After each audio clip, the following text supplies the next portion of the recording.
नमस्कार. लोकमानसच्या आजच्या भागामध्ये आपणा सगळ्यांचं मनपूर्वक स्वागत. 2011 वर्ष ज्यांनी संस्मरणीय ठरवलं साहित्य विश्वासाठी, कारण साहित्याचा प्रचार आणि प्रसार हा प्रत्येकापर्यंत पोहोचावा यासाठी ज्यांनी बुकगंगा सारखा उपक्रम सुरू केला, असे बुकगंगाचे मंदार जोगळेकर. नमस्कार.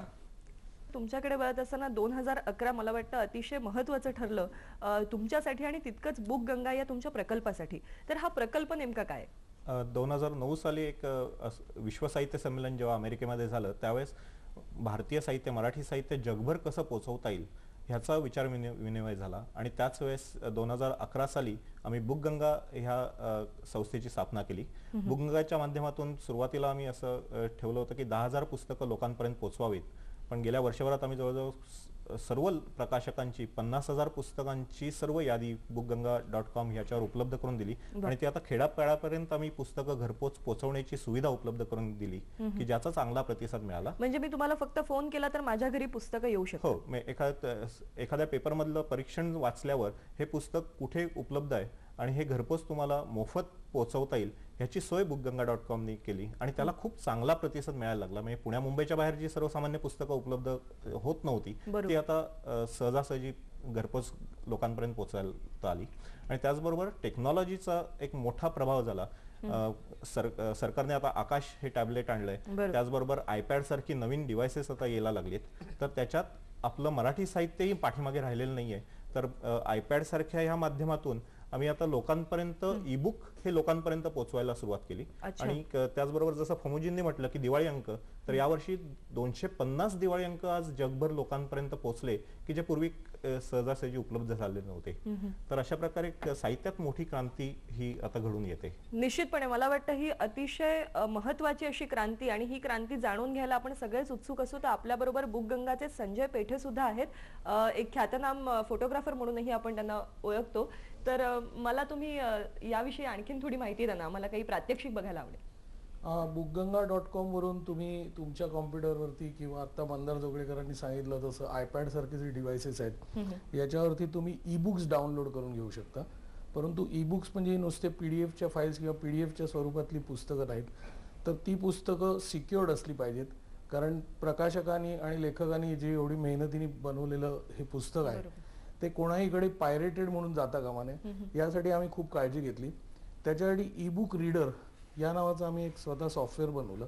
आणि ते सॉफ्टवेअर बनवल्यानंतर जो कोणी ग्राहक किंवा जो कोणी वाचक ते पुस्तक बुकगंगावरून डाउनलोड करतो त्याला ते या ई बुक रीडरमुळेच वाचावं लागतं. मला प्रत्यक्ष पुस्तकं पाहता येते?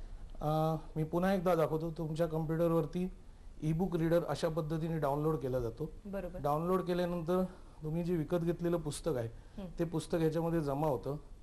आत्ता माझ्याकडे असंख्य पुस्तकं दिसत आहेत, परंतु तुम्ही घेतलेलं प्रत्येक पुस्तक याच्यामध्ये आल्यानंतर ते पुस्तक तुम्ही अशा पद्धतीने वाचू शकता.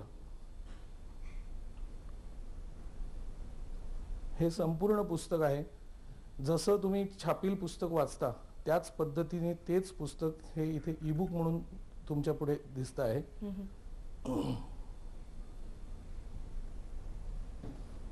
आणि यामध्ये मला काही ऑडिओ व्हिज्युअल्सही पाहता येईल. ई बुकची दुसरी एक खासियत असं आपण म्हणूया, ई बुकची खासियत अशी आहे की तुम्ही हे नुसतं वाचण्यासाठी पुस्तक नाही, या पुस्तकाबरोबर तुम्ही ऑडिओ व्हिज्युअल दृकश्राव्य माध्यमातून म्हणजे तुम्ही ऍक्च्युअल अनुभव त्याचा घेऊ शकता.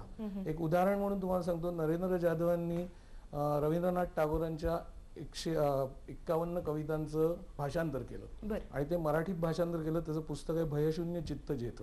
ह्याच्यातल्या कविता वाचताना आपल्याला त्या कवितांचा फील येण्यासाठी जर का त्या कविता दृकश्राव्य माध्यमातून दाखवता आल्या तर त्या छापील पुस्तकात नाही बघता येणार आपल्याला. त्याच्यावर आपल्याला एखादी CD बघायला लागेल. इथे तसं नाही. त्याच्यावर जर का ऑडिओ फील जर का हे देता आली तर ती जर का ऑडिओ दिल्यानंतर तुम्ही इथे बघू शकता. कवितेचं नाव आहे हे अभागी देश. 1910 साली तुम्हाला कितपत ऐकू येतं? टागोरांनी केलेली कविता आहे. या कवितेवरचं रवींद्रनाथांचं नाव जर बाजूला, फारच सुरेख असा हा प्रयत्न आहे. आणि मला वाटतं या क्रांतीचे काय पडसाद उमटू शकतात याचा आणखीनही वेध आपल्याला घ्यायचा आहे, पण चर्चेच्या ओघात तो घेऊ. जसं ई बुक्सच्या माध्यमातून साहित्य आपल्यापर्यंत पोहोचलं, नवीन पिढी ही अत्यंत तंत्रज्ञानाच्या तंत्रज्ञानाकडे ओढ घेणारी अशी आहे आणि तिला साहित्याकडे खेचून आणण्याचा एक अत्यंत यशस्वी प्रयत्न मंदार सर आपण बुक गंगेच्या माध्यमातून करताय. मराठी माणूस उद्योजक होऊ शकत नाही असा एक आपल्याकडे जो अपसमज आहे त्यालाही तुम्ही छेद दिलेला आहे. तर तंत्रज्ञानाचा हा जो वापर करताय, तर प्रकाशन एखाद्या पुस्तकाचं आणि पुस्तक ई बुकवर येणं याच्यामध्ये काय फायदे आहेत?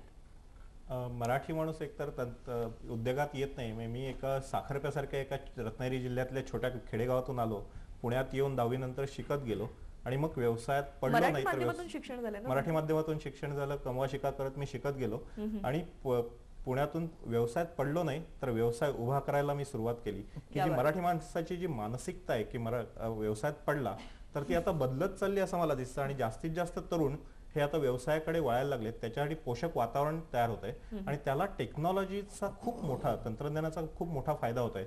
आज जर सर्व जगभर बघितलं तर मराठी तरुण हा तंत्रज्ञानाचा वापर करून स्वतःचं नाव कमवतोय आणि भारताची मान त्यांनी जगभरात ताठ केलेली आहे. तर आता हे जे तंत्रज्ञान विकसित करतोय ते मग आपलं तंत्रज्ञान आपण दुसऱ्या देशांसाठी विकसित करण्याऐवजी आपल्याच लोकांसाठी का करू नये, ह्याच्यातून जरी मी अमेरिकेत राहत होतो तरी भारतात येऊन पुन्हा बुक गंगा सारख्या माध्यमातून ह्याची सुरुवात केली.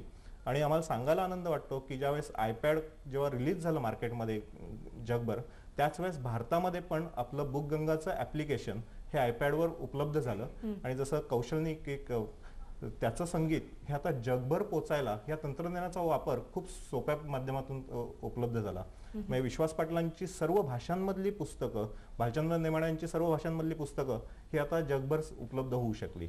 तर हे तंत्रज्ञानाचं मोठं वैशिष्ट्य मला वाटतं बुक गंगाच्या माध्यमातून सुद्धा लेखकांना रॉयल्टी कशी मिळेल याचा आपण जास्तीत जास्त विचार केला. हो, म्हणजे लेखक प्रकाशकांना आता पूर्वी कसं व्हायचं की पूर्वी वेगवेगळे जे लोकांपर्यंत पुस्तकं पोहोचवायचे जे वेगवेगळी माध्यमं होती, तर आता तंत्रज्ञानामुळे एकतर प्रोडक्शन कॉस्ट खूप कमी झालेली आहे. त्यामुळे जवळजवळ 60% रॉयल्टी, 60% म्हणजे 60% म्हटलं की ते विचारतात 60% का, तर ही रॉयल्टी आता देऊ शकतो आणि लोकांनाही कमी किमतीमध्ये ही पुस्तकं आता उपलब्ध होऊ शकतात.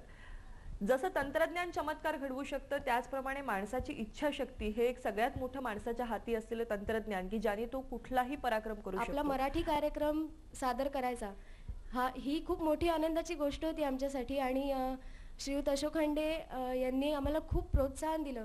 लोकांच्या प्रतिसादाविषयी काय सांगशील? लोकांचा प्रतिसाद खूप होता. जवळजवळ 4 ते 4.5 हजार लोक तिथे कार्यक्रम बघायला आलेले. काही लोक तर अक्षरशः जागाने म्हणून उभं राहून सुद्धा कार्यक्रम बघत होते. तुझ्या या कार्यक्रमामध्ये प्रेक्षक म्हणून उपस्थित असलेले मंदार जोगळेकर आपल्या बरोबर आहेत. तर कार्यक्रमाची आठवणही सांगा आणि 2012ला कशा शुभेच्छा द्याल?